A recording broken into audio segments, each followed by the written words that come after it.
geeks, weebs, nerds, and other unfortunates have been fervently waiting for has finally arrived.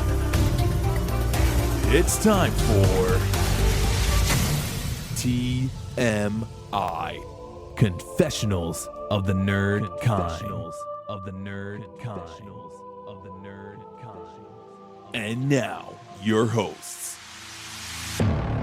Jeff Nerfherder Chandler, Jim Kaiju Baker, and Christina Yojimbo Henry. You can continue.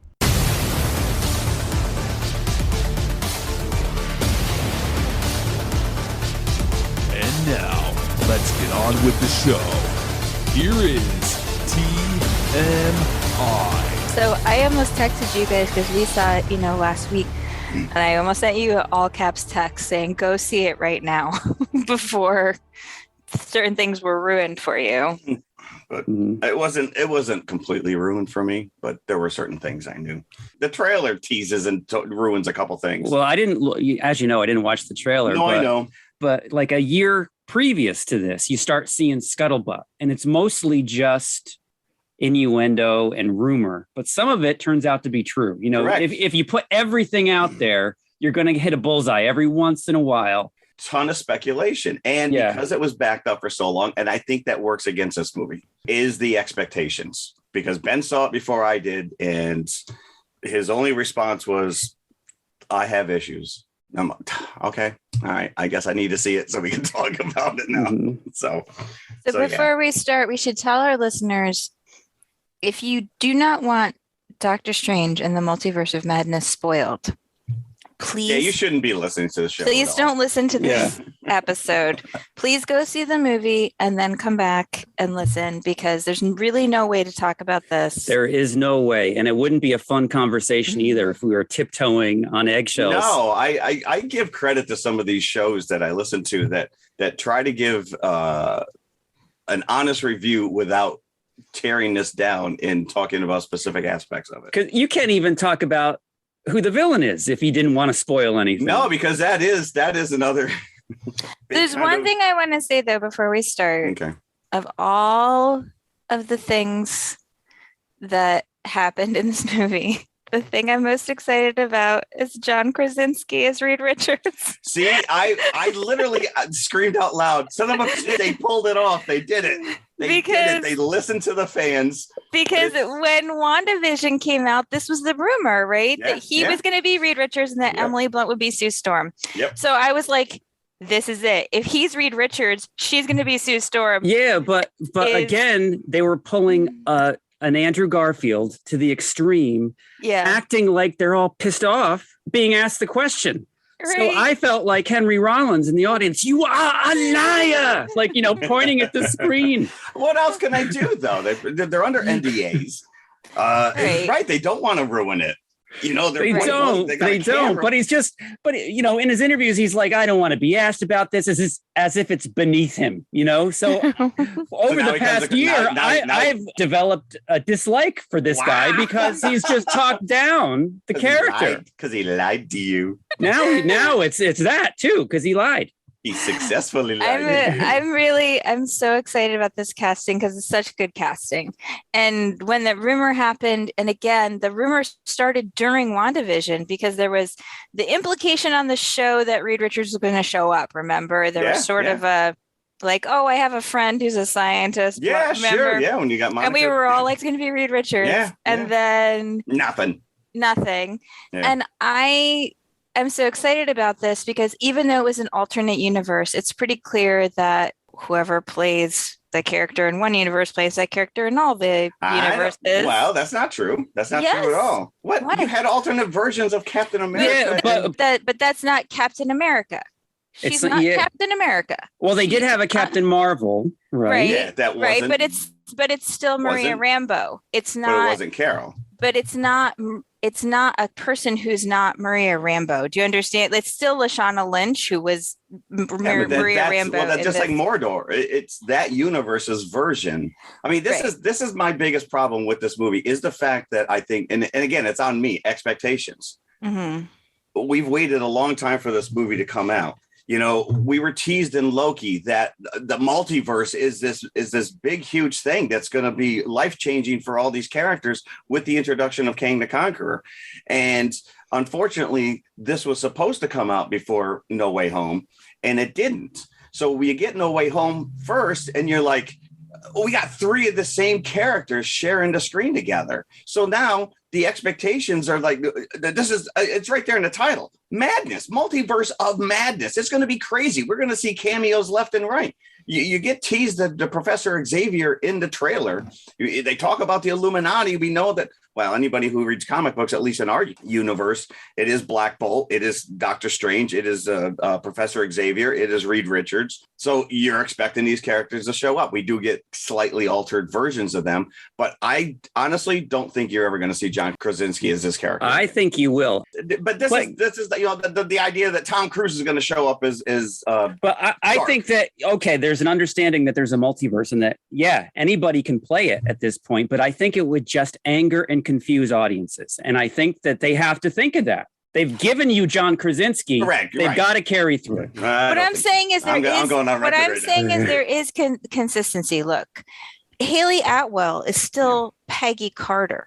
Do you know what I'm saying? She's Peggy Carter in that world. She's Peggy Carter in this world. She's a different superhero character, but her real self is the same, right? That's the reason she is a superhero is because in the What If, right, Steve never took the serum. She did. Right. But something else could have happened. There might not be a Steve. There might not be a Steve in this Earth 838. What I'm trying to say is like arguing over multiverses. What I'm saying is they're consistent across the board in terms of maybe the superhero characters changed, but like I said, Lashana Lynch is Maria Rambeau in the first Captain Marvel. She's still Maria Rambeau in this universe. She just is also Captain Marvel. There we have counterparts. Yeah, there could be a multiverse. There could be like Earth number 1 where we're all amoebas. It's possible. We saw that. Well, that's the other thing too that they tease when they're going through, they're tumbling through, and you see the dinosaurs and you see the cartoon. At one point, he's like,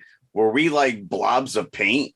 Kind of a thing. Yeah. So I think there was madness. I think that they delivered on what was promised. It wasn't mad enough for me. But they didn't say it wasn't multiverse of cameos. It was multiverse of madness. And I got the madness. But you understand what I'm saying with the implications? We saw that. Yeah, but that's the thing. Blame social media on that. Everybody's saying we're going to get Deadpool. We're going to get this. We're going to get that. And that's just us saying that. So now we're expecting to see Deadpool. No, listen, and that's that. And I said my expectations.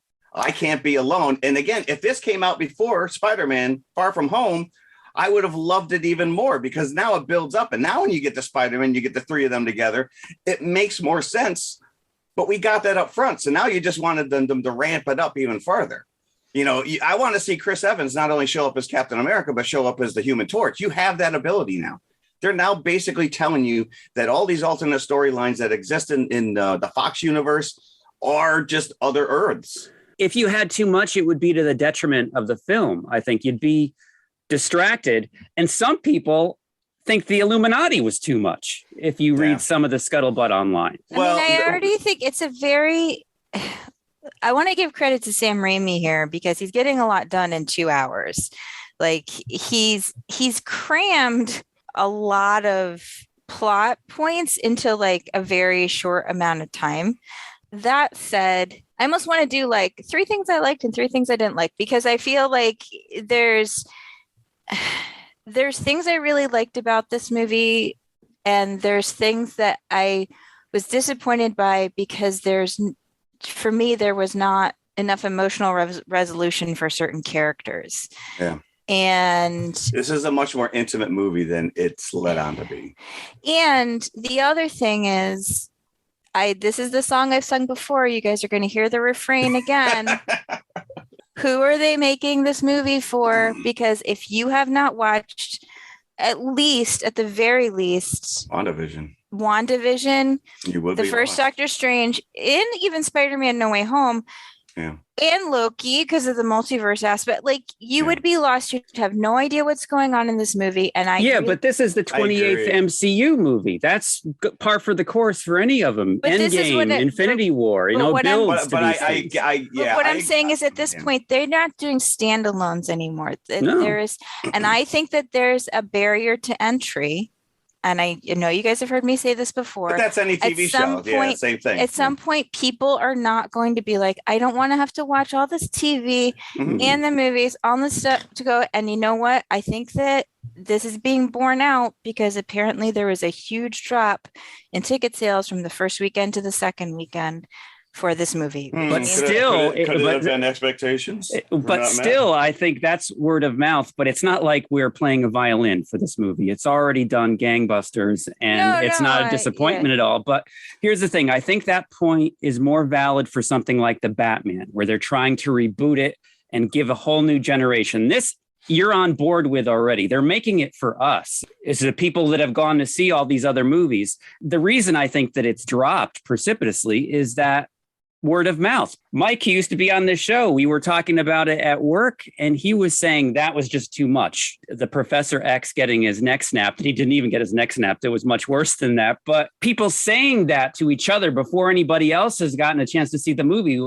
turns them off. And that's just an opinion. It's not, that's the buildup behind these drops is that, he says that it's not good. I'm not going to go see it. So it's all opinion based and driven. Sure, but at the same time, I'm still saying, like, I think that they're not, you can say, oh, well, they're making it for us. I mean, first of all, like I've said before, there's certain Marvel movies I probably would have gone to see, and a lot of them I wouldn't have gone to see if I didn't have a kid who was really invested in these.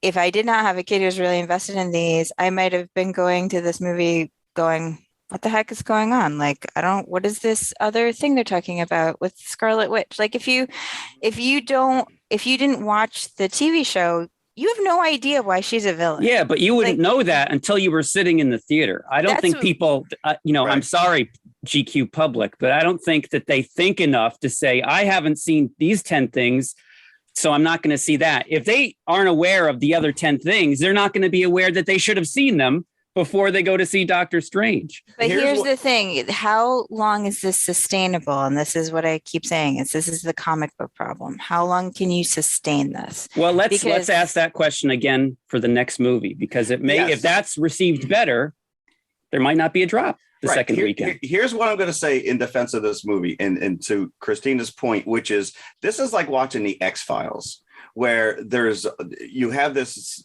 mythology that is established early on in the show, but then you have all these standalone episodes that it's the two main characters that come in, the villain of the week or whatever. That's your Ant-Man and your Wasp. It takes place in a larger universe, but the stories stand alone. This is one of those mythology episodes when all of a sudden you're bringing in Krychek and you're bringing in the Smoking Man, and if you don't know who those people are, they mean absolutely nothing to you. But to the fans, to the people, the diehards that watch that show every week, you're like, this is just building. And that's what this movie is, I think. It is for the fans. It's for the people. All right, you need to watch WandaVision to have an understanding, because this is a continuation of Wanda's story. Very much so. And I also think, like I said, so how long has this been going on? Since 2010? Right? Is that Iron Man was 8. Was it 08? Okay. So I just want you to think about something. Sometimes we're very dismissive of the next generation, but there are kids right now who are 14, 15 years old who've never seen one of these movies, and they're not going to start. They're not. But there's others that live and breathe this stuff. Sure. But what I'm saying is they're not going to start because they're going to be like, why should I have to watch 28 movies and like 5 TV shows when I can just go watch 3 hours of TikTok? Do you know what I mean? They're running into the problem that comic books had. And look, I worked in the comic books industry. I know that this happened. Comics started to become so complicated that they weren't bringing in young fans. If you don't bring in these movies are not either. Right. We're not getting young kids going to buy the comic book store to buy the new issue of. And that's what I'm saying. If you don't bring in young fans and you don't bring in young fans to these movies, then this is not a sustainable model. Like, you could say the same thing about Star Wars. You could say the same thing about any long-running franchise. Raiders of the Lost Ark. Why am I going to go as a kid go watch Raiders 5? But the alternative is to reboot this every 10 years, and that's not viable either from the start. You know, they do it in the comics. They've tried in the comics, but I don't think that that's a valid thing to do in the movies, because generation after generation, you have to also think, because of the Star Wars example, generations are trying to pass that down to their kids, and sometimes it works and sometimes it doesn't. So what I'm saying is sometimes they need to have more, like, it's very clear at this point that they're not planning on having standalone films. They saw how successful the whole Endgame, you build up that main monster villain. So I guess, to Jim's point again, we're going to have to see how this plays out with some of these other movies. Do they even reference this at this point? Right. And I just think that, at some point you got to have some of the character movies, the ones that aren't like big crossover films.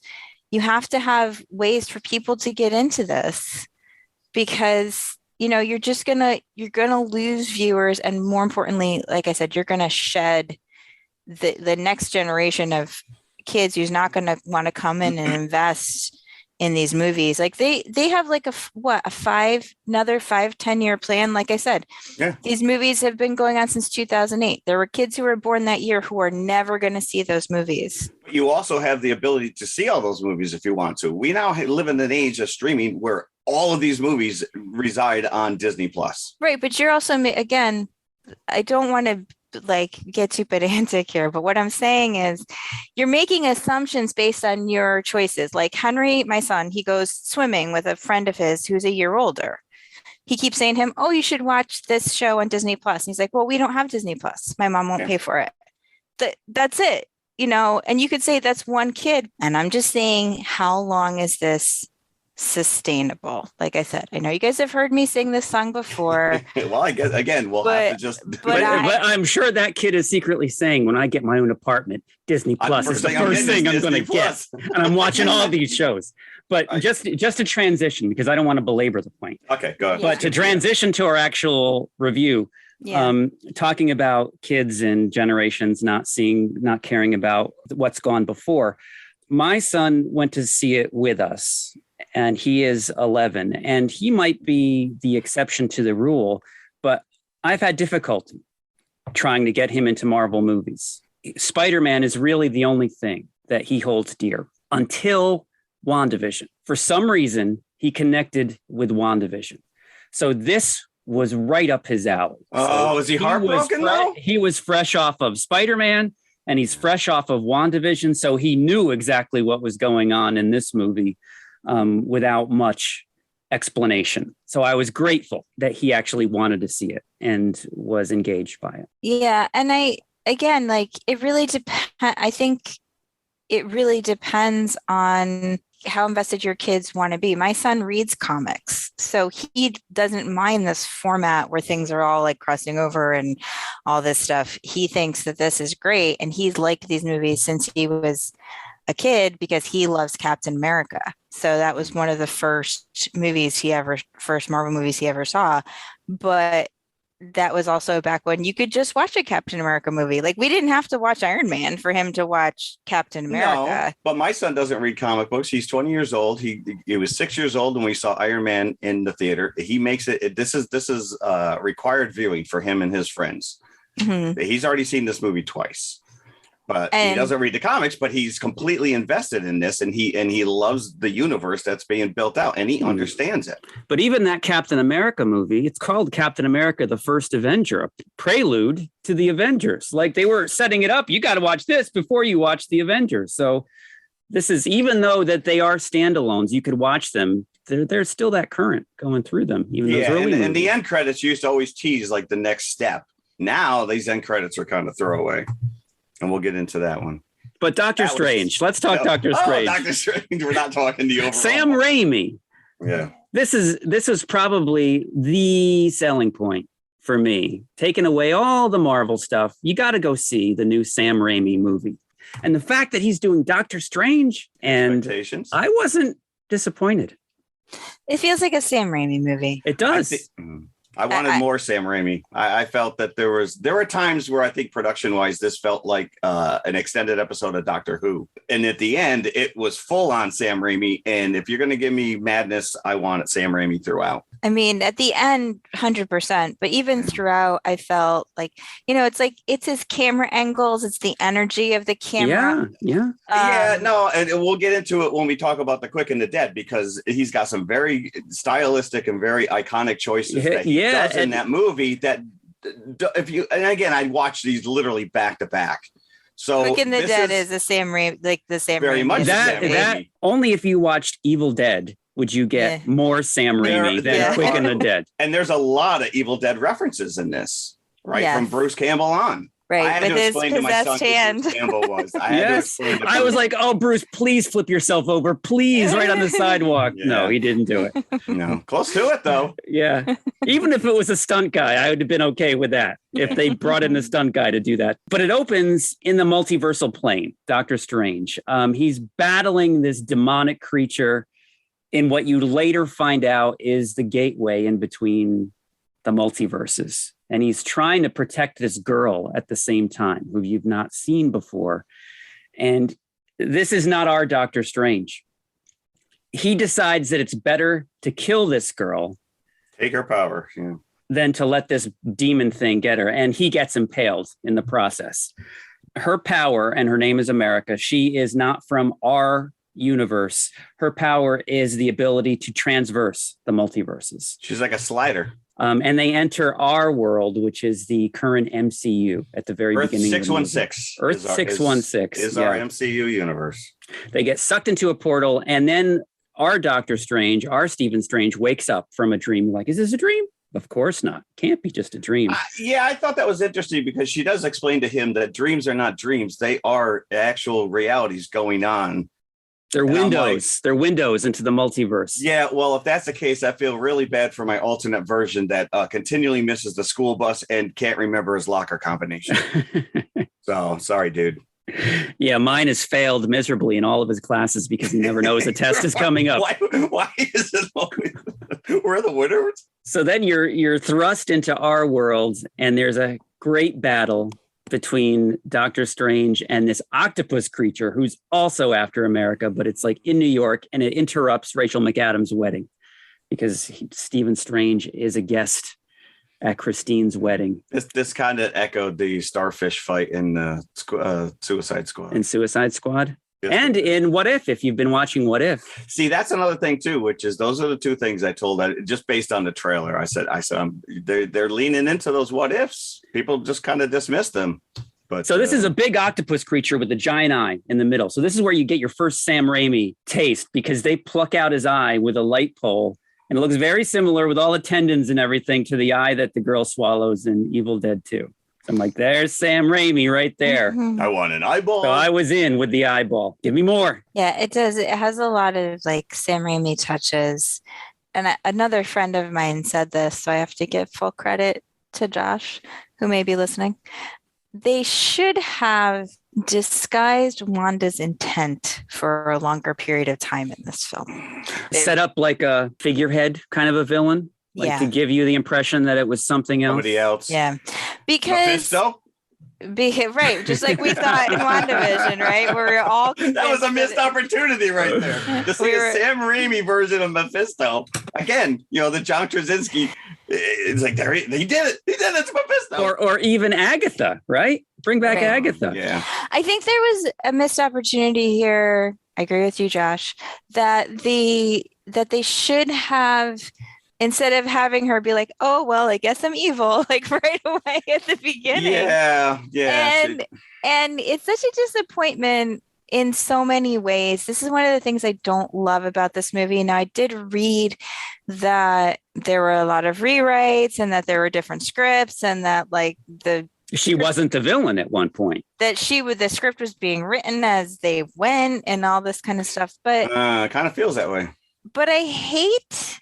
There's two things I really dislike about this movie. There's many things that I like, but there's two things I really dislike. The first thing is this idea that I'm just going to say, in a general sense, I don't think the Marvel Universe has handled women and motherhood very well.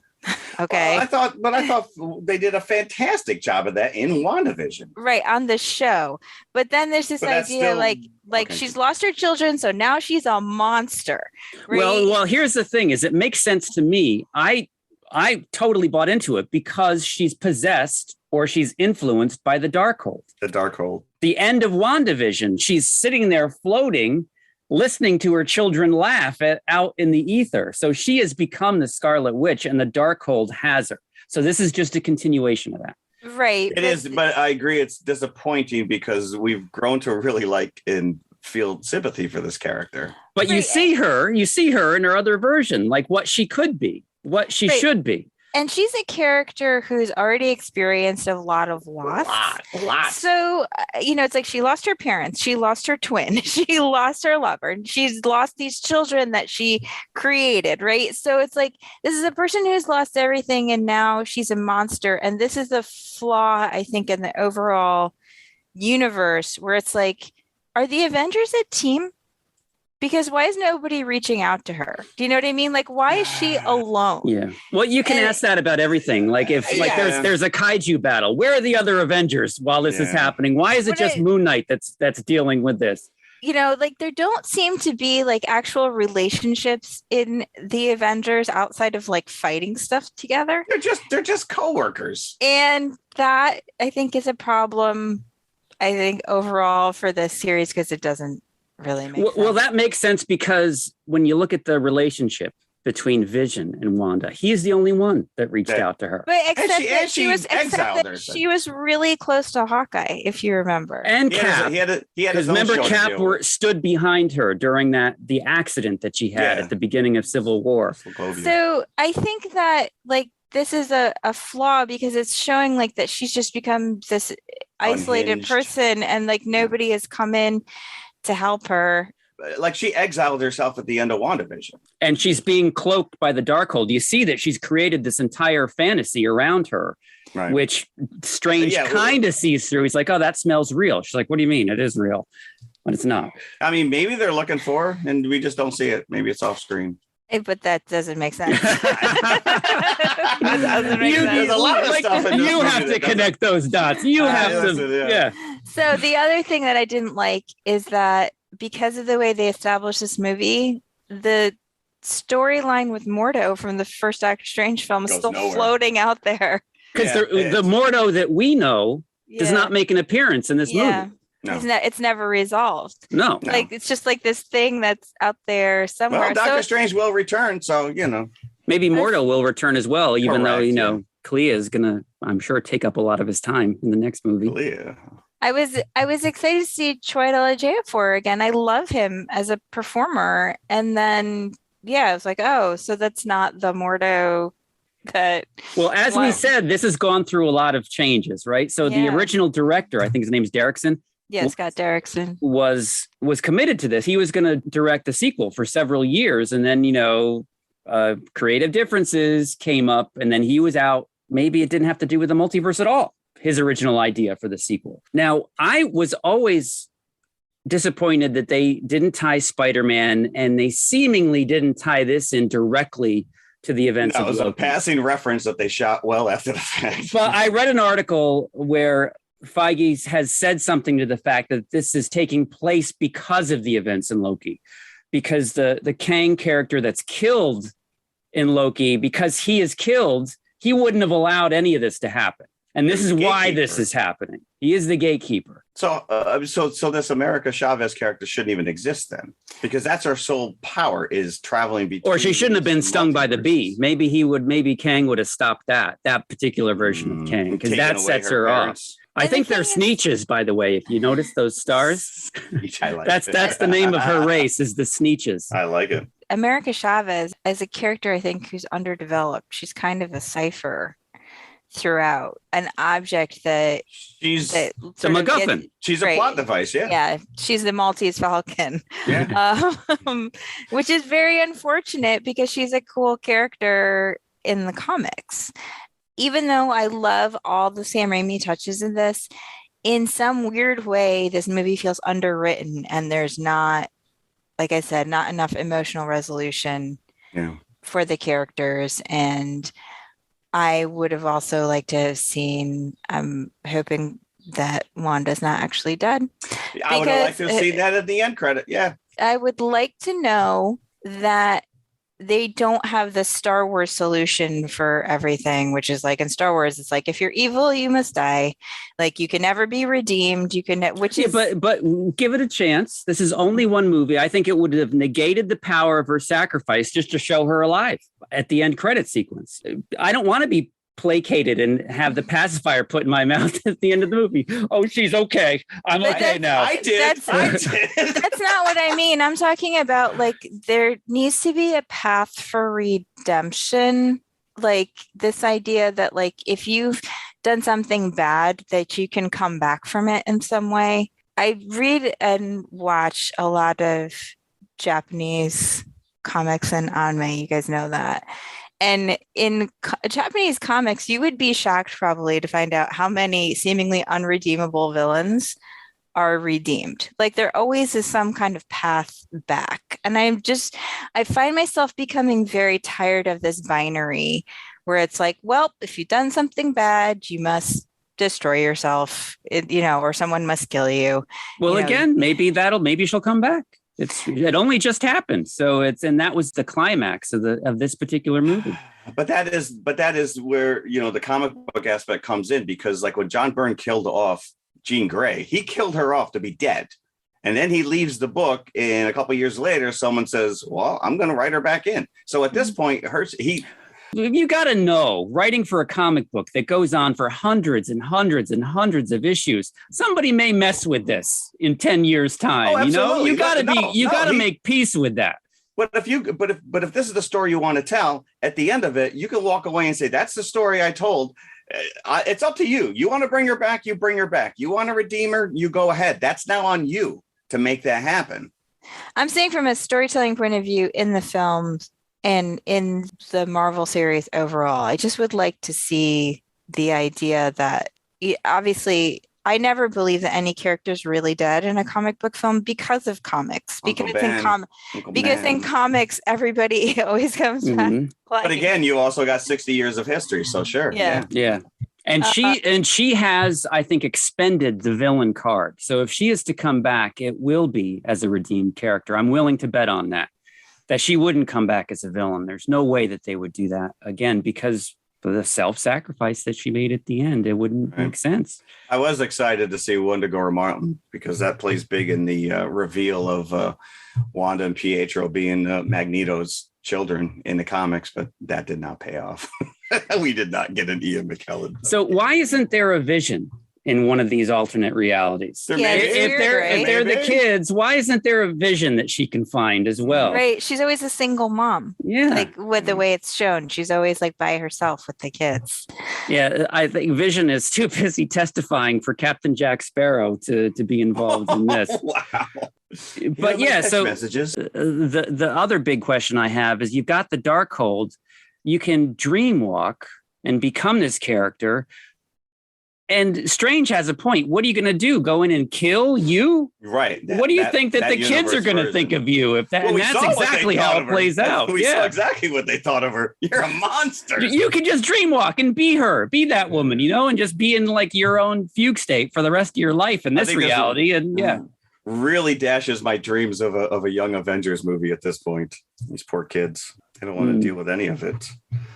At least it's the same actors. Like they didn't use different actors that were 10 years older in this movie. Yeah. They must have shot those scenes right away, because you know how kids are. They look older like 5 days after. I know. Their voice is breaking. Hi, Mom. Right.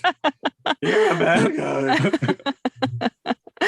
I mean, there were many things that I liked, and I felt like sort of pretty pumped afterwards. I was honestly really pumped about the John Krasinski thing, and because of the Bruce Campbell cameo and his post-credit scene, which is the best. And I was so excited by the sort of the Sam Raimi-ness of it. And then like it took a week to kind of sink in, and I was like, there's a lot of problems with this movie. When you get into that especially when Professor X tries to go into her head. Yeah, like she's that. like the evil Wanda is dream walking into the 838 Wanda, and Professor X is trying to reach her, and you have that red mist coming down. Yeah. And it's like Henrietta in the basement in Evil Dead 2 when Wanda reaches out from that pile of garbage, right? Yeah. That was, if you love Sam Raimi, this is a very Sam Raimi Marvel movie for sure. It is. And you see a lot, like Jeff said, especially at the end, it's like full Sam Raimi effect with the half-dead Doctor Strange.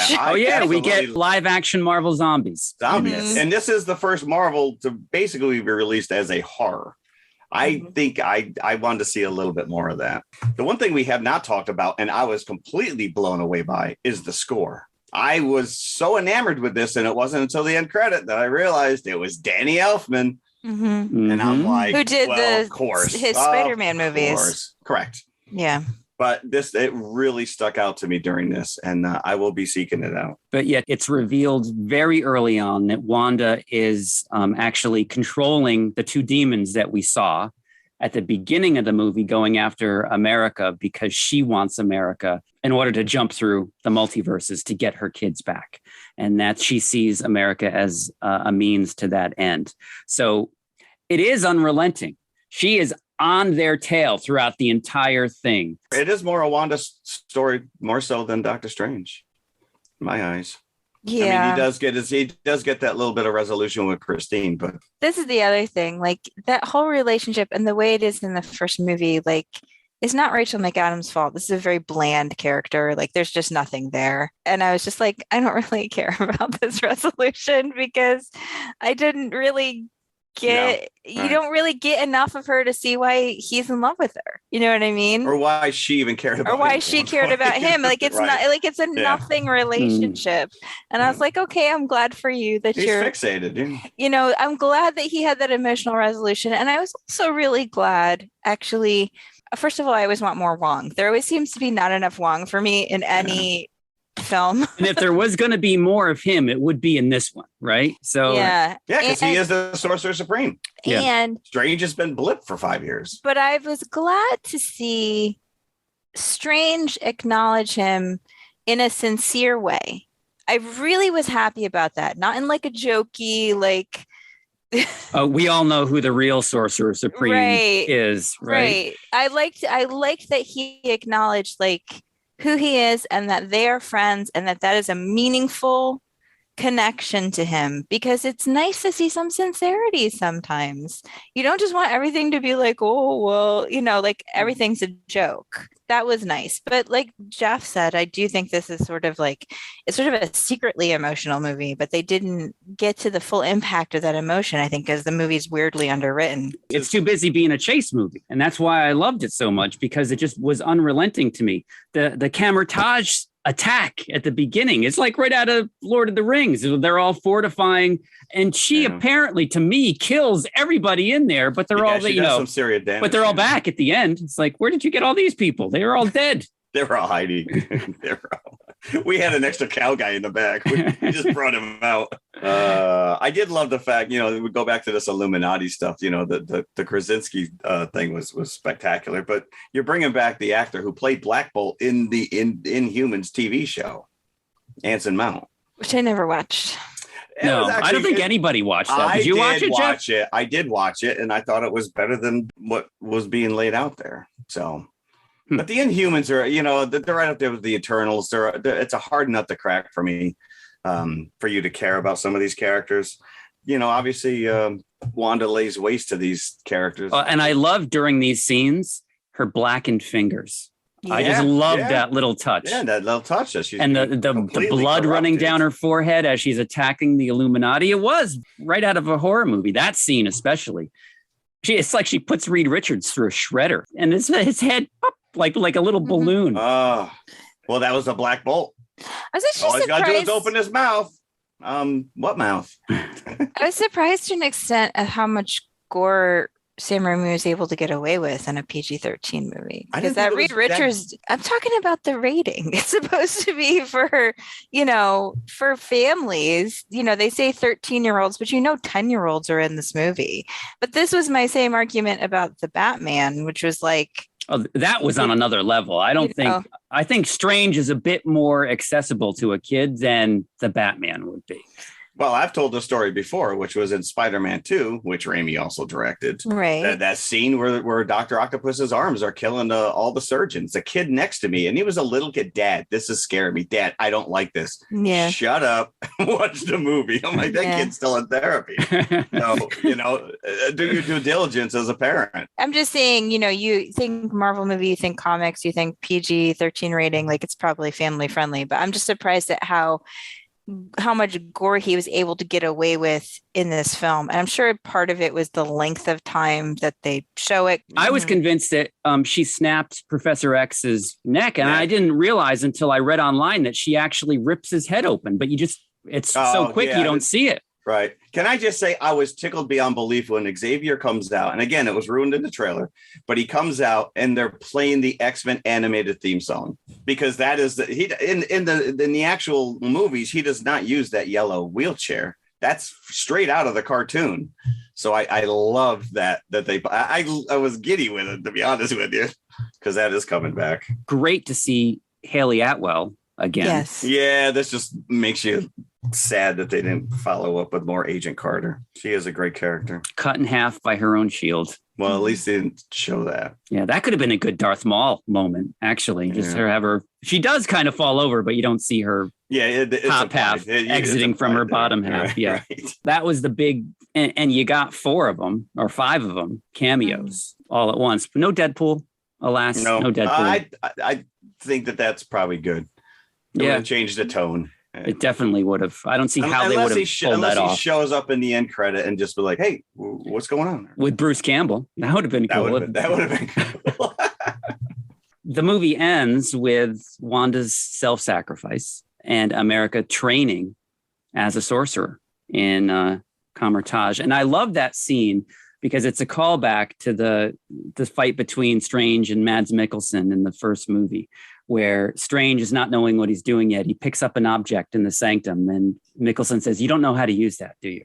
And that's that gun thing that America has at the end. So I love those little callbacks. You got to, because it's a sequel. You don't get Mordo like you were hoping, as we said before, but he's waiting. You get a few callbacks. Yeah. You got to do something with them, right?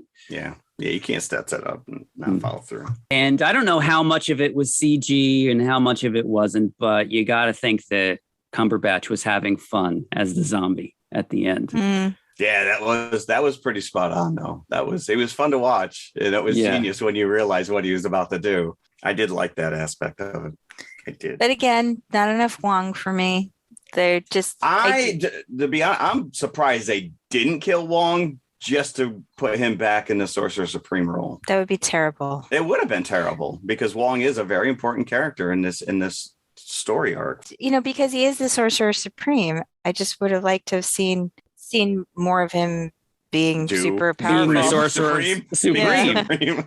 Yeah, it's like until we get Wong's his own movie. Like he could have held his own against Wanda. I think so. Said they had to fight those stupid little dire rates or whatever. Like I said, there were many things I liked about this. It's very exciting to see a Sam Raimi movie. There were things about it like that sort of as the weeks settled in and I thought about it more. I was like, you just tell that they were in a rush, that this script wasn't fully realized. And, I just want some clarification around this aspect of the movie, that the Illuminati explain that even while Doctor Strange in that reality in Earth 838 is lauded as a hero for defeating Thanos almost single-handedly, that they killed him. They took out Doctor Strange because he was taken by the Darkhold, right? And that he accidentally caused an incursion on a couple of different realities, different universes.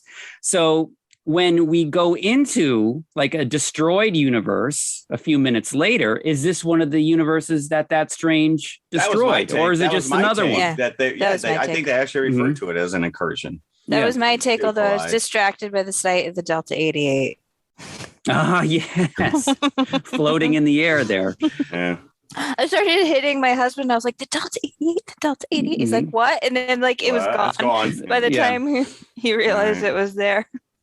As Jeff alluded to, there's a fight with musical notes, which is really neat. I thought that was cheesy. I liked it. I liked that. I thought it was neat. I rolled my eyes at this.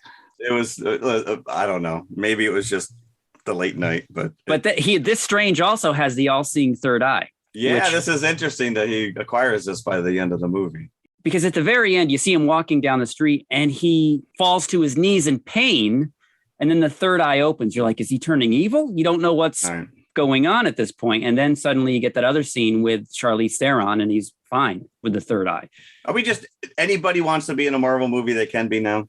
I guess so. They just throw their name in a hat and they're like, listen, I'll take it. Well, it's a shrinking list at this point of people that haven't been in a Marvel movie. This character of Clea, who appears in one of the end credit scenes, is the niece of Dormammu from the first movie. Okay. And eventually in the comics, she marries Doctor Strange. Yeah, they are lovers. They are lovers. So you'll probably see her for a while. He kicked Christine to the curb and immediately this chick comes in. She's like, I got you, dude. Let's go. I got you. So we'll see more Dormammu in the third movie, maybe? Because could be. He didn't kill that being. He just kind of annoyed him into submission in the first movie. So he's going to team up with Mephisto. Don't hold your breath on that. Are you starting to feel like really, really cheated that you haven't seen Mephisto yet? By the time he appears, you're like, started talking. I was like, that would have been. Nobody's going to care anymore by the time he finally does appear. You know, and you find out that that's like Iron Man 3, where you find out that the Mandarin is not really the guy; it's just someone playing a role. You could have brought in Mephisto and be like, "Oh, it was Wanda all along." Like it was Agatha all along, and then you could have a cute song. I would like that. Well, they had musical notes; they could have easily come up with a theme song. How cool would it have been if the Darkhold and the Necronomicon were one book? If they somehow tied those two things together, written in blood.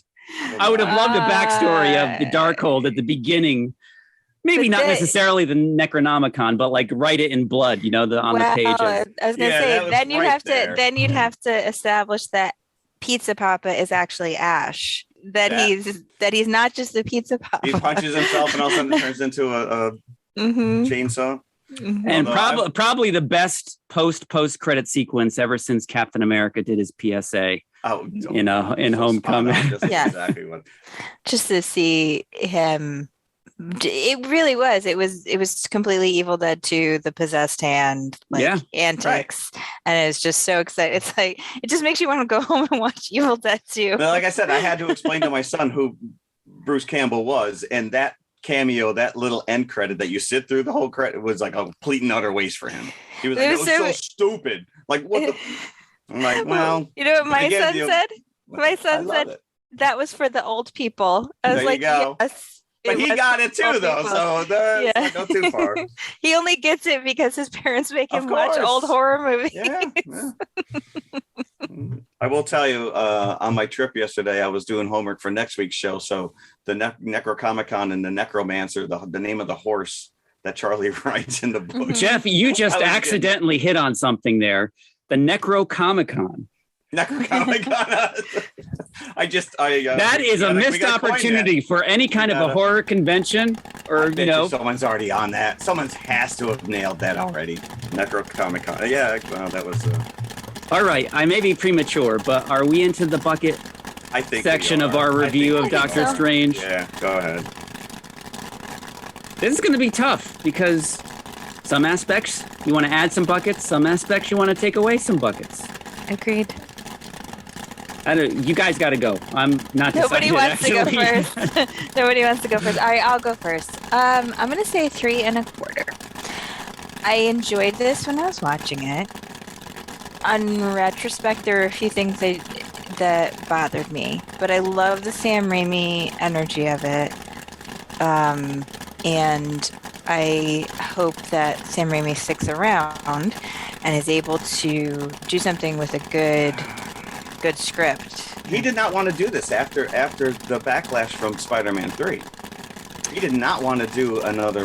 I think it was his agent who talked him into this. He did not want to touch another comic book movie. Well, he hasn't made. Not doing good in the theaters. This may chase him away for good. He hasn't directed a film since Oz the Great and Powerful. He's produced a lot of stuff. He's done a lot of other things on IMDb, yeah. But he has not directed a film since Oz the Great and Powerful. So, I just would like to see him back and doing some Sam Raimi movies. Yeah. So now that he's done this, now that he's gotten his toes wet again, maybe, as you say, he can take this and run with it now that there's something established here. Yeah, I'd like to see him come back as well. I think that this franchise really fits in tonally.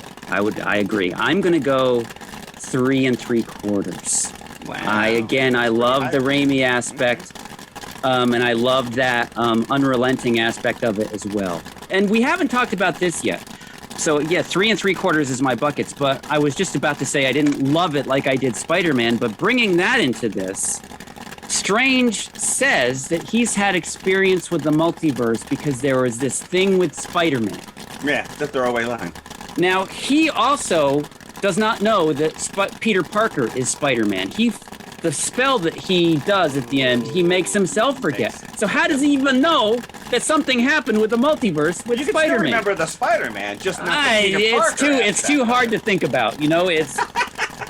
I didn't even think of it. It's like a time travel where you start dealing with inherent contradictions right away. So I really liked it, but I didn't like it into the 4 bucket range so much. So I'm I'm bubbling under the 4 buckets with 3 3/4. 3 3/4 is pretty high for you. If anybody who listens to the show regularly knows, Jim tends to shoot a little low, so I'm going to give you credit for that. I am going to go with 3 1/4 as well, but that is low for me. And again, I think a lot of it were my expectations. That it really doesn't have anything to do with the movie itself. It was the fact that I had to wait so long to see this. I built it up in my head, especially after No Way Home, of what I was going to get.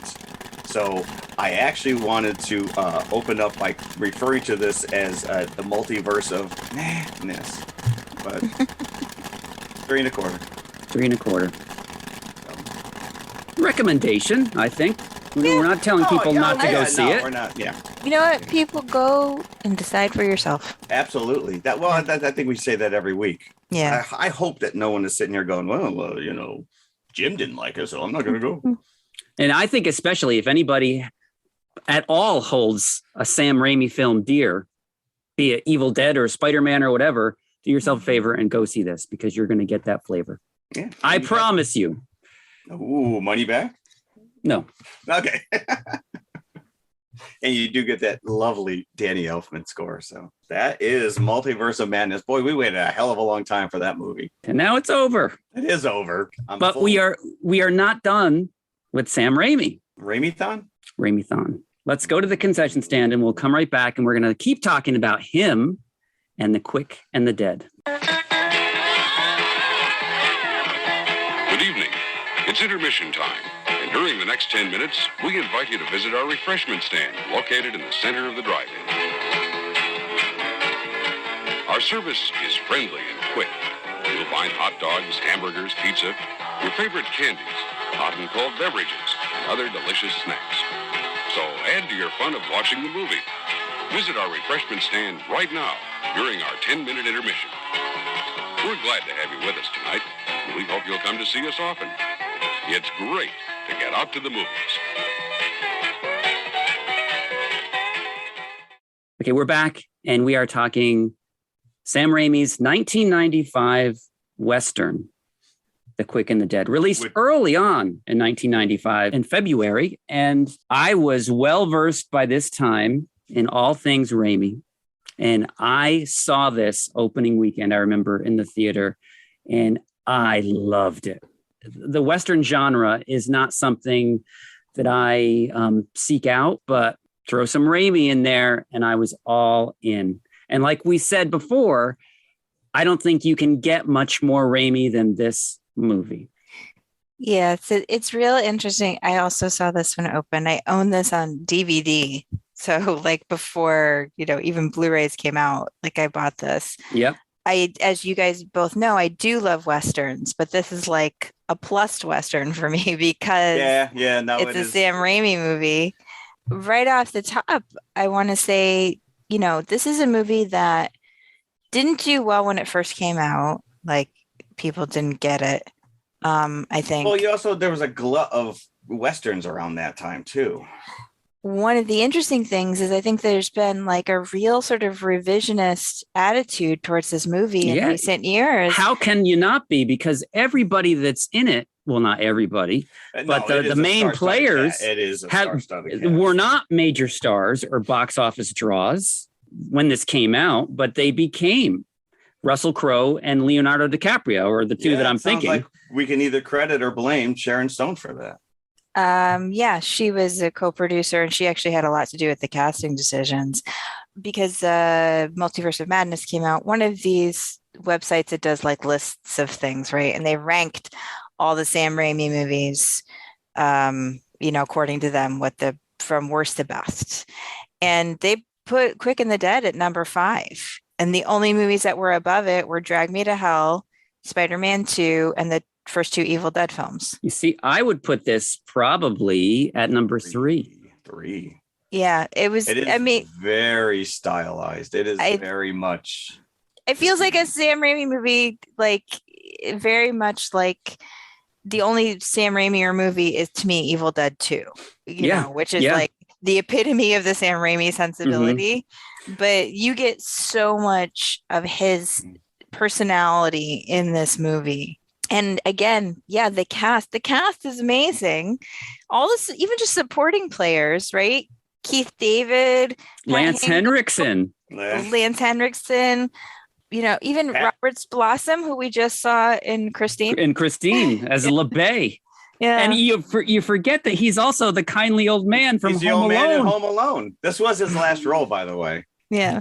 So, but for people that were in the know, for genre actors back then, this was just like the greatest thing ever. To see Lance Henriksen, that's Bishop up there.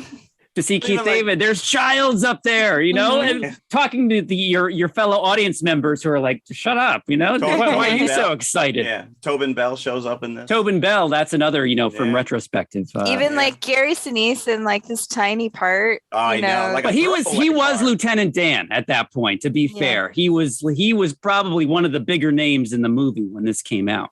But even like Pat Hingle, who is a character actor. Yeah. Like, because I will tell you, I had no clue who Sam Raimi was in 95 going into this movie. I don't think I saw it in a theater at all, but it is part of my father-in-law's DVD collection because he does like Westerns.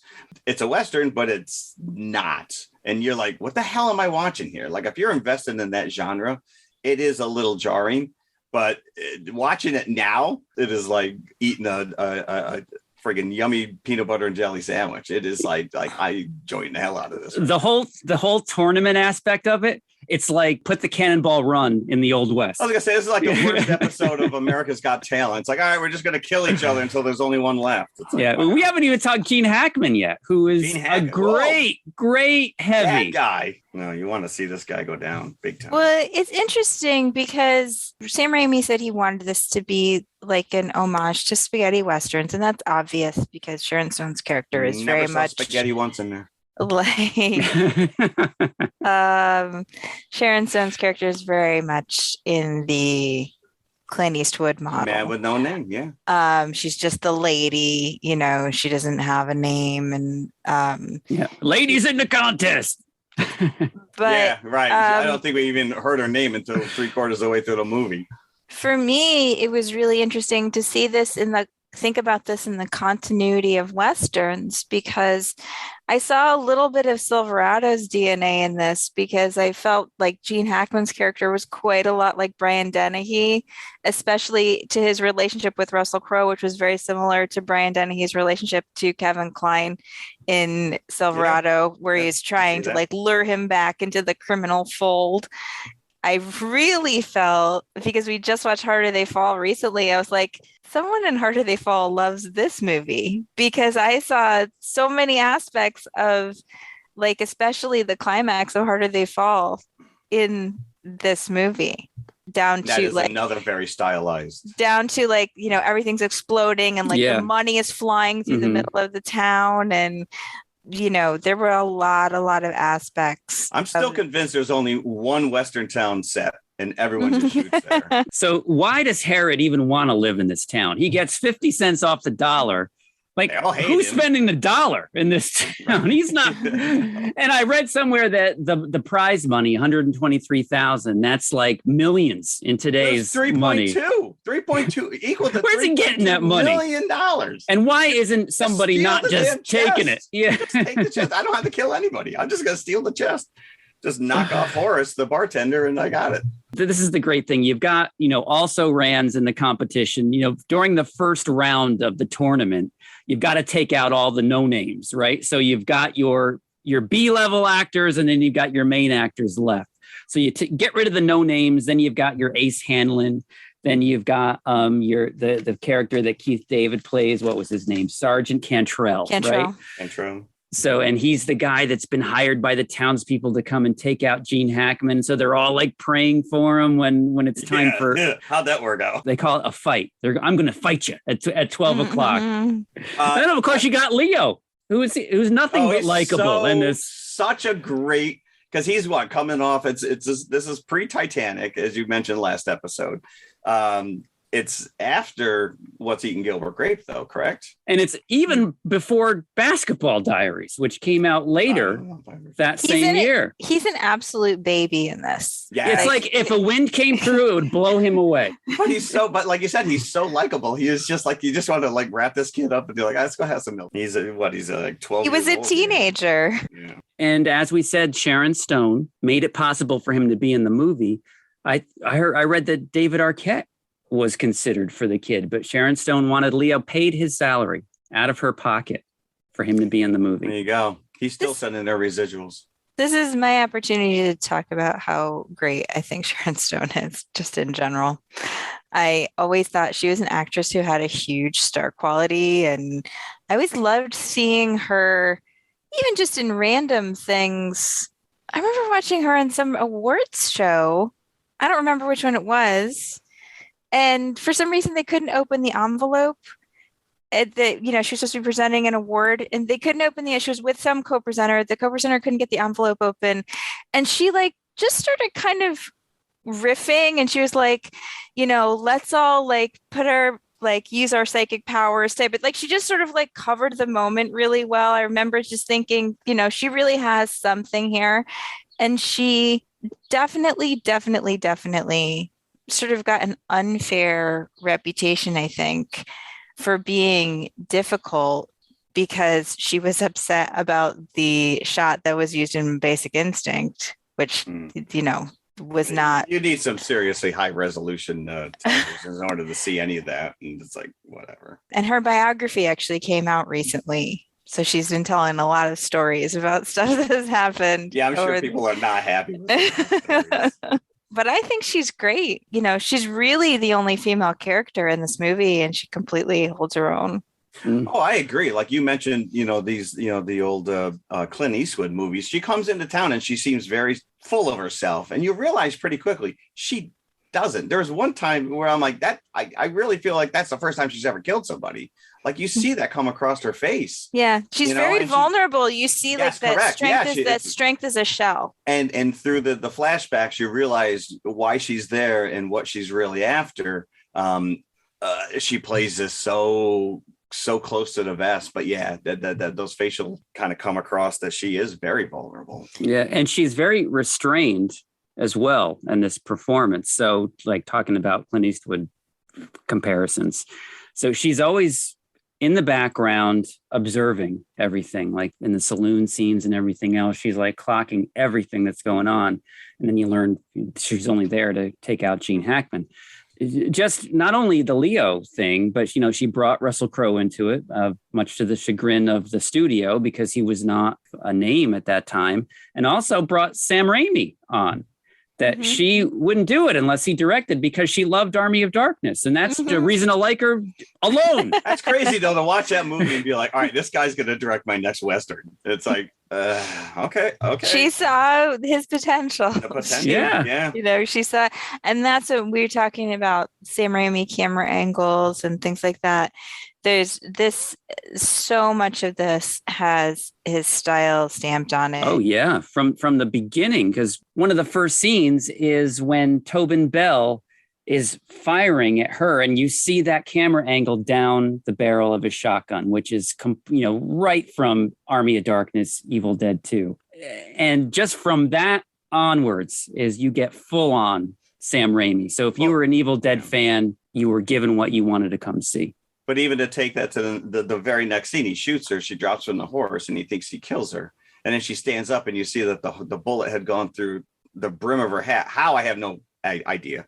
But the light comes through, and so it's just shadow with the light hole. And he uses that a couple times, especially when someone gets eviscerated later. And it's so like cartoony, but it gets the point across. You know exactly what just happened without relying on gore or anything else. I mean, yeah, there's different shots where like you see holes blown through people.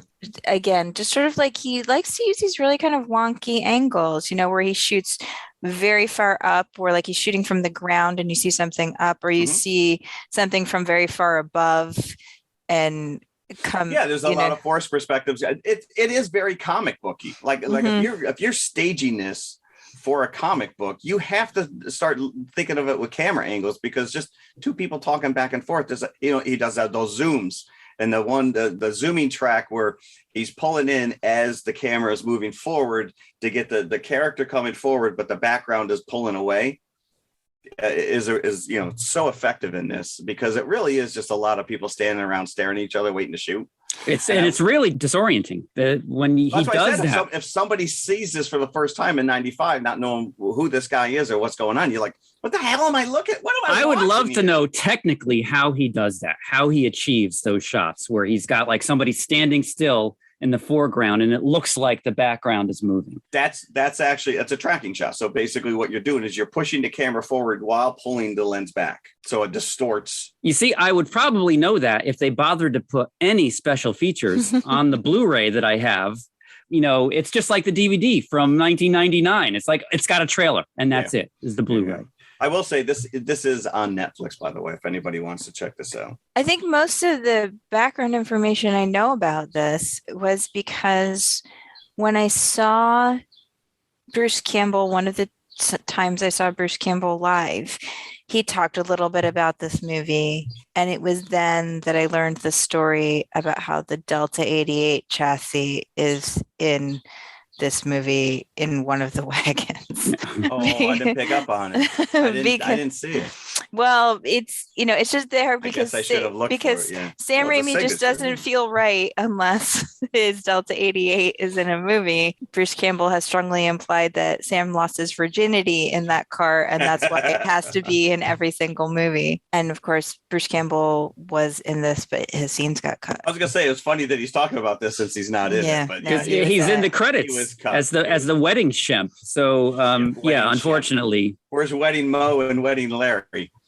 I think that the thing is that this is a really tight film. There's no other way to do it. You have to like sort of stay focused on the contest. Yes. Because, you can't really have a lot of extraneous material going on in this story.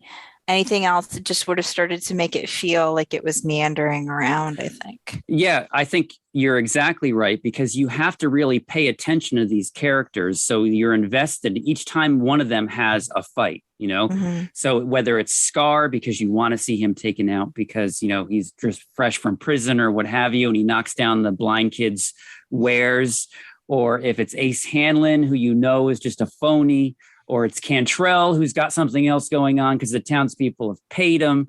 And then you got Spotted Horse, who may be my favorite, who cannot be taken down by a bullet. Was he called Spotted Horse before he had all those bullet holes, or was he named Spotted Horse after he had all those bullet holes? Honestly, my favorite combatant to be taken down was when the lady shot the disgusting pedophile where it counts. That was my favorite scene. And it's actually such a powerful scene before that, because you see him come down the stairs. I was going to say, it's a buildup. After having raped the bartender's daughter, right? Because you hear her screaming. And she's a child. She's a child. Ugh. And then the bartender, you see his hand just go toward the gun, and then he too scared. He can't even defend his own child, and he pulls his hand away. It's the world you live in, right? Yeah. And so it's so meaningful, like, to see his death happen. It's very emotionally satisfying. I will tell you, there is a cheat. Anybody who's facing the clock is the victor. Oh, because they can see it? It's just the way it plays out. Yeah. Everybody facing the clock. Well, for court, you just got to listen. It's got that audible click, right? Mm-hmm. Which you assume that Herod knows, and that's why he always wins. Not just because he's the fastest. Now, obviously, we have the backstory of Herod killing Gary Sinise's character. And you don't realize how terrible that all played out until the very end. But he really gets to show his villainy through Russell Crowe. It just tortures this poor guy throughout until he has a lot to do with nothing, because he's just tied up and pummeled by these punks throughout the movie. What's the one guy's name? Ratface? Ratsy. We burned down that mission just like you said, boss. And that guy's name who plays Ratsy is Rain or Shine. Yes, I did see that. Yeah. I'm like, well played, sir. Well played. That's a great stage name right there. This is just a very tight movie that sort of gets to where it's going very quickly. It doesn't mess around. It's a lot of fun to watch.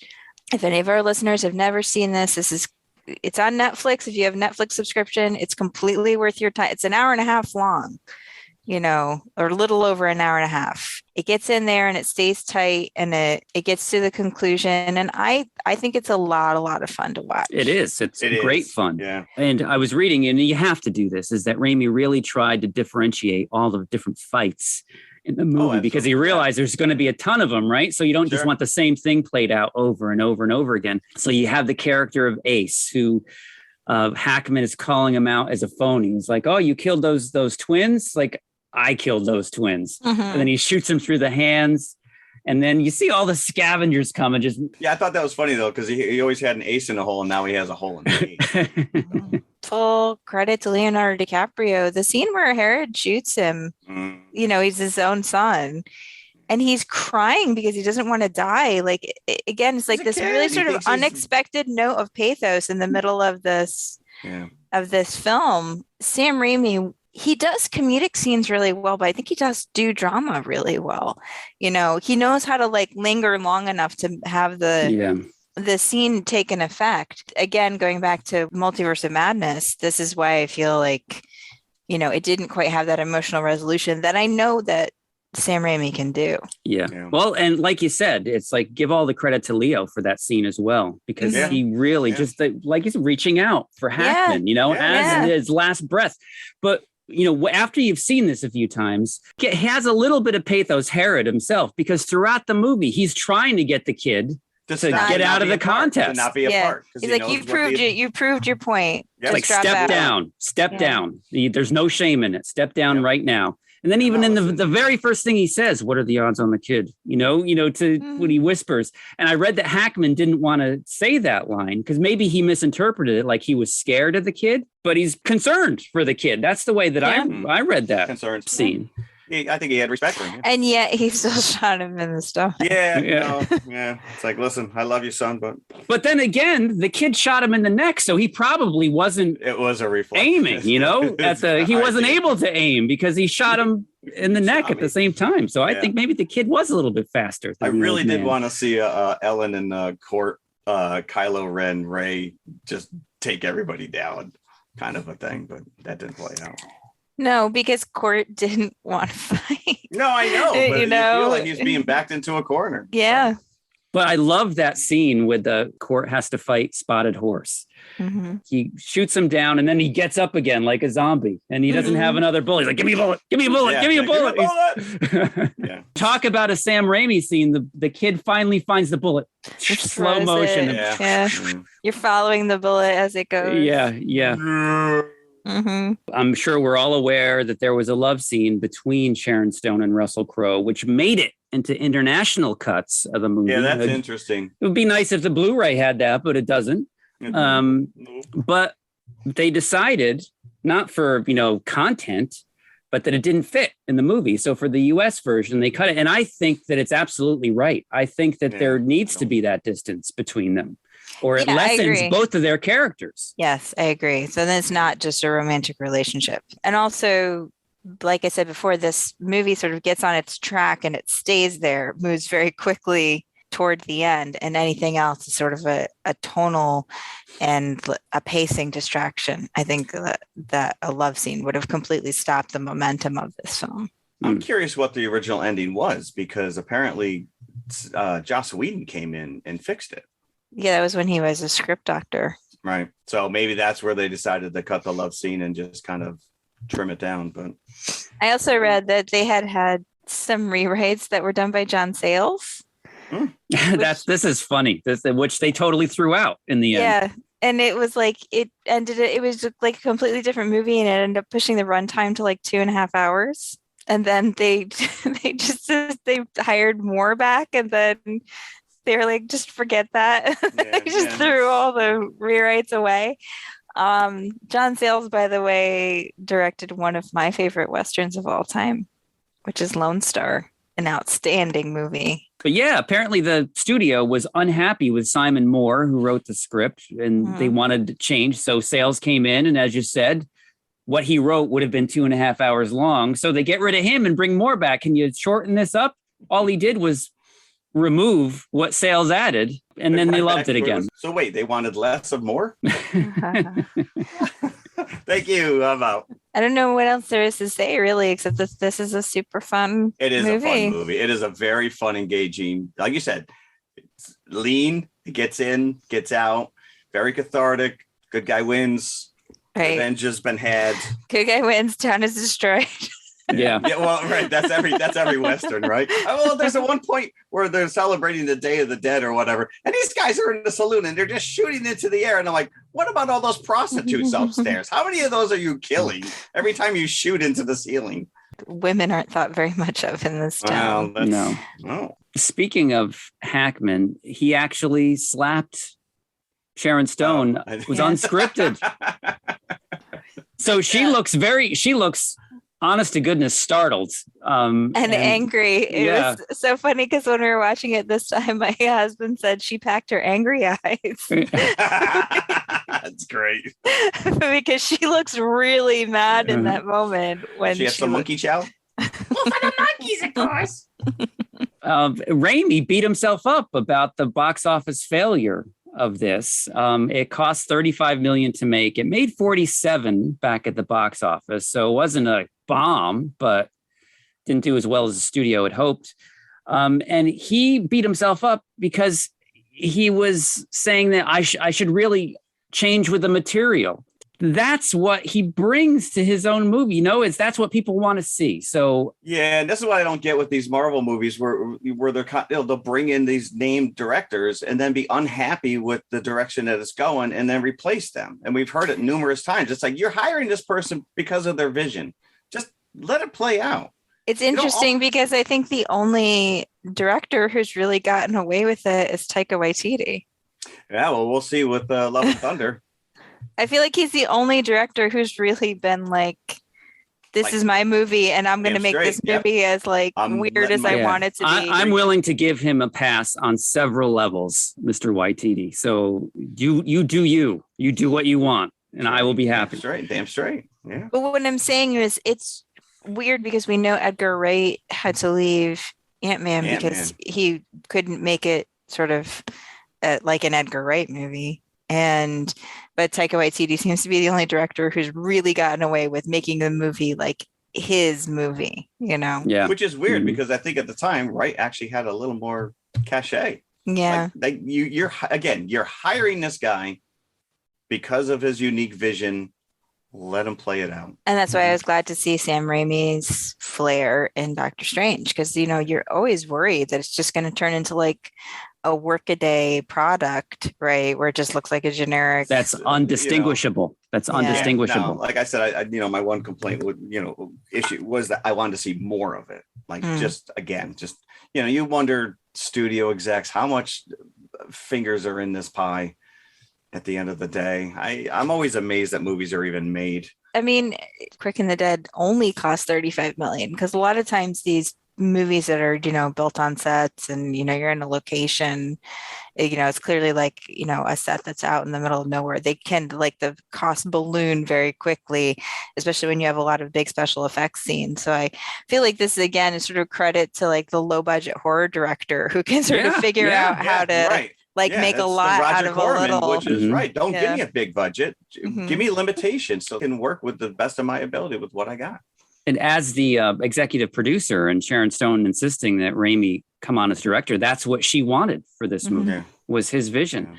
Imagine how much this would have cost just 5 years later when all these actors were like megastars. They wouldn't have been able to make it. And Sharon Stone obviously wouldn't have been able to pay Leo's salary post-Titanic. No, right. Definitely. Time has been kind. I think this is very highly regarded these days, but at the time, critics were a little bit persnickety. Rolling Stone, Peter Travers, a crazed compilation of highlights from famous Westerns. Raimi finds the right look, but misses the heartbeat. Ooh. What do you think now, Peter? Yeah. So what do we think? What kind of buckets out of 5 would we give this Sam Raimi classic? I'll give it a solid 4. It was very entertaining. I'm there. I'll give it 4 as well. I'm also going to give it 4, but only because like Evil Dead 2 exists, right? Because I know that there are Sam Raimi movies that Why would you give it more if Evil Dead 2 did not exist? If Evil Dead 2 didn't exist, you may not know who Sam Raimi was.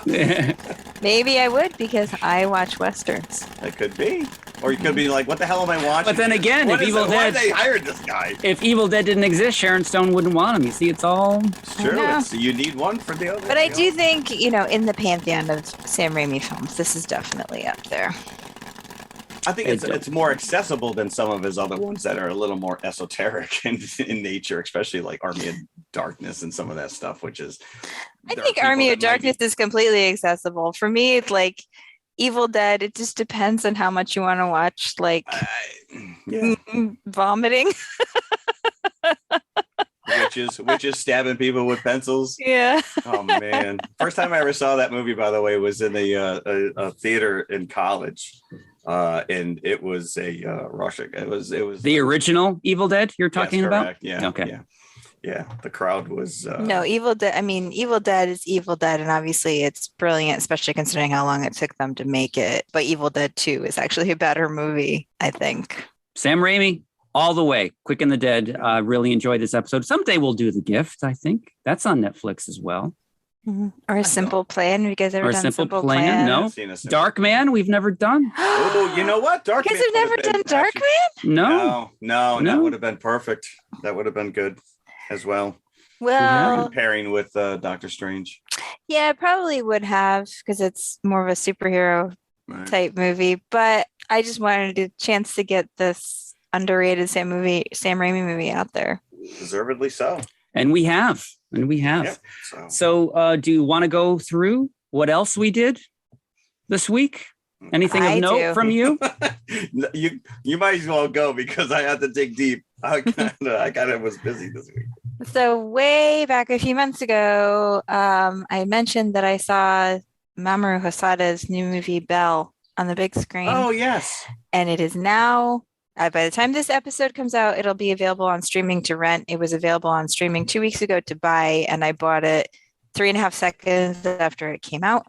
And I really want to wholeheartedly recommend that everybody watches this beautiful, beautiful movie, especially if you have liked Hosada's other films. We've reviewed a couple of them on the show. We did Mirai and we did Summer Wars. He's a great director. If you're a fan of just beautiful animation, but this is a very Hosada movie. It's very emotional. It's about, like his other films, is really about like family and your connection to your community, but sort of wrapped up in a bigger picture. It's available for streaming now. Please go watch it. I watched last night because it just appeared on HBO Max. The M. Night Shyamalan. Ooh, the beast. Old. And I thought it was not very good. unfortunately.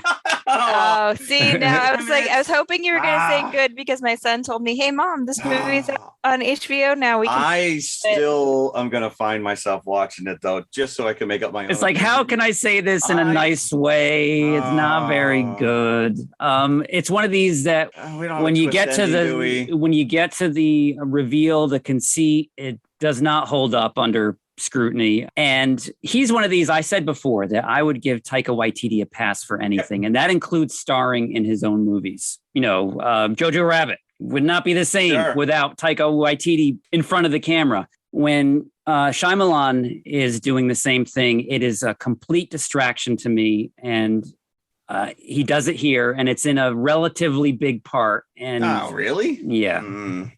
It didn't work. So it's getting old for you, right? Him showing up. It's getting old. I still want to. He's definitely one of those directors that I want to give him a pass. I want him to be successful because I think he has something in him. But unfortunately, it's time and again. For whatever reason, he just keeps to be stumbling. He's a high concept director, so sometimes I feel like he's got a concept, but he doesn't necessarily have like an execution. Yeah. Mm-hmm. So maybe you should concentrate on being a producer. It's a good byline setup, like people trapped on a beach and they suddenly start getting old. But like once the why and how start to come into it. There's no polar bears on that island, right? Not that I know of. No, not that I know of. Okay. I didn't really get to watch or read anything, but here's what I did do. I bought my tickets for New York Comic Con in October. So conventions are back. We've been locked away for the last 2 years. So all I'm going to say is get out, go to a convention near you, support your local creative artists, support your writers, support people who make a living doing this stuff. And they're out there, they're locked away. Most of these are introverted people. So go up to the table, say hi, say you love their work, buy something. It's so funny that you say that most of are introverted people because I haven't done a convention for 2 years.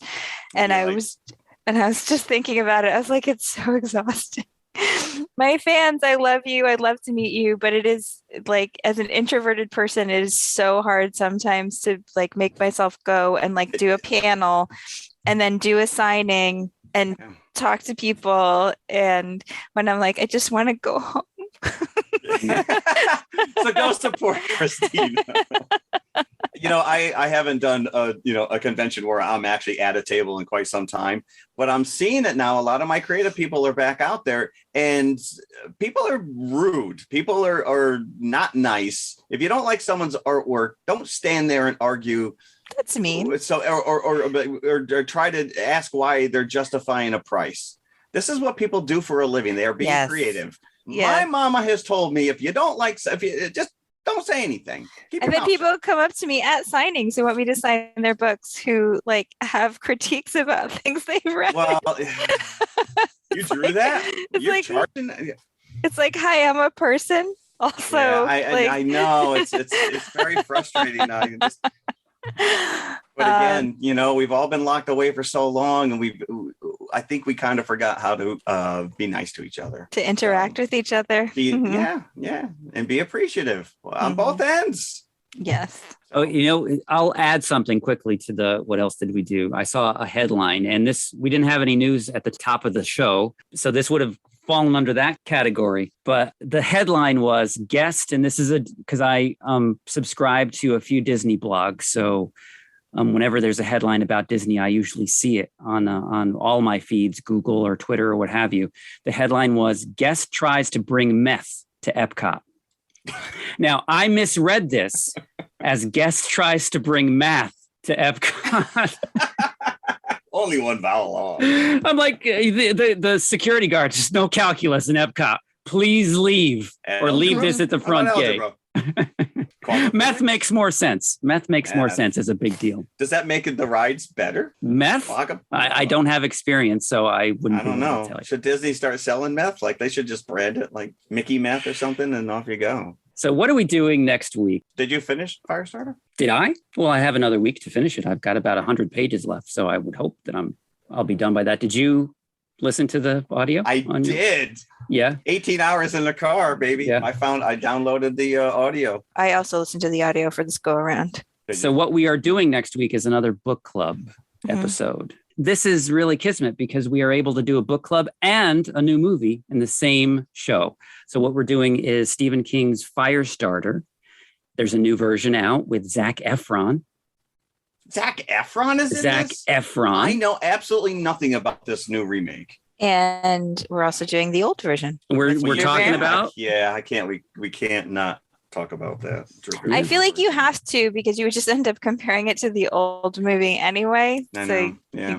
Well, even listening to the audiobook, I can't help but like picture those actors in these roles. Absolutely. Even though they're described differently in the book, that is my visual. I can go on record now as I haven't seen the Drew Barrymore Firestarter since probably it hit home video in 1984, 1985. It's been a very long time, but I will tell you, it sticks with you. It sticks with you. The poster, you cannot think Firestarter. And just like you said, reading it this go around, reading the novel, when you read Charlie, I see Drew Barrymore now. Yeah, unfortunately, the new poster is the exact same image. I think it's even the same. It is the exact same font used in King's book that they're using. This is what's going to make this interesting because, of course, whenever we do a book club, first and foremost, I read the book before I watch the movie. Yeah. So I'm going to finish the novel, which hopefully I'll do in the next 2 days. Then I'm going to watch the 84, and then I'm going to finish it up with a new version. Is the 84? I'm assuming it's available for streaming. It's on Peacock. They're both on Peacock, as far as I know. And I am going to actually sign up for Peacock in order to do this show. So it's easier for me to do that than to get to the movies to see the new Firestarter.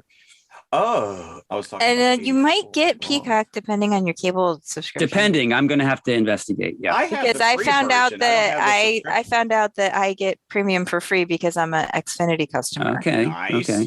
So it was just something I discovered in like the last couple of weeks. So that's nice to find out, though. I was like, oh, okay. And then my son was all excited, and he was like, "Put the login on my iPad so I can watch." He wanted to watch The Office. Yeah, so next week we're going to have a Firestarter spectacular. Yes, we are. Fire sale. Mm-hmm. Thanks for listening as always. Thank you. Yes, thank you very much. Bye. Bye. Bye. Hey, everybody. If you like what you just heard, be sure to follow TMI Confessionals of the Nerd Kind on Apple Podcasts, iHeartRadio, Spotify, or whatever you listen to your favorite podcasts on. Be sure to hit that subscribe button and then share it with your fellow movie nerd friends. It means the world to us and helps our listenership grow. You can also find us on all of the socials, Instagram and Twitter at TMI_podcast 2018. We're on Facebook and YouTube as well. Just look for the Popcorn Bucket. You can help support this show by visiting our TeePublic page for some TMI branded goodies such as hoodies, t-shirts, mugs, and stickers. tpublic.com/TMI Confessionals, all one word. A 5-star review would be incredibly nice as well. I'm just saying. Thanks again for listening. We truly appreciate you. Be sure to come back next week. We'll save some popcorn for you. Yeah, they must have shot those scenes right away because you know how kids are. They look older like 5 days after. I know. Their voice is breaking. Hi, Mom. Right. You're a bad guy.